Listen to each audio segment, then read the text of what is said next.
करा के गवना हो, सुन कैले ओढ़ाना बिछावना हो। ए हो फागुन में करा के गवना हो, सुन कैले ओढ़ाना बिछावना हो। कि मजा कैसे मिली हो ए भौजी होलिया में, भतार गइले दिली हो। ए भौजी होलिया में, भतार गइले दिली हो।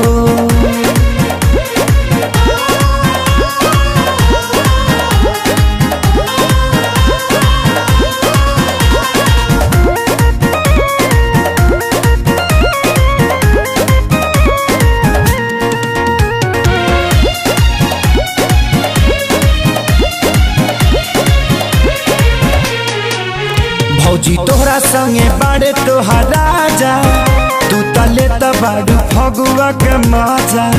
हम तो से जिया पसहतनी साजा, रोज तकिया दबा के बाजा। भौजी तोहरा संगे बाड़े तोहार राजा, तू तले बाड़ू फगुआ के मजा।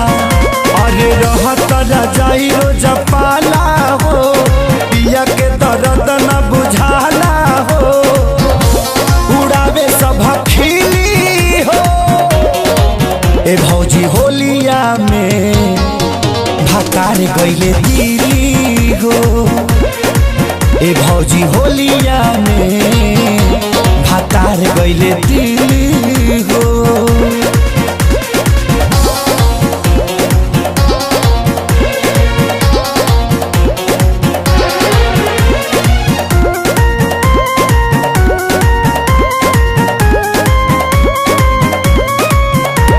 लाल खेसारी श्याम देहाती, अपना में हरी के बांधी ले ले गाती।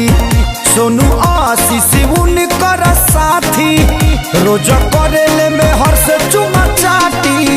प्यारे लाल खेसारी श्याम देहाती, अपना में हरी के बांधी ले ले गाती। पियऊ आजाद बेदर्दी हो, अपने चलावे खाली मर्जी हो। बहिली हो ए भौजी होलिया में, भतार गइले दिली हो। ए भौजी होलिया में, भतार गइले दिली हो।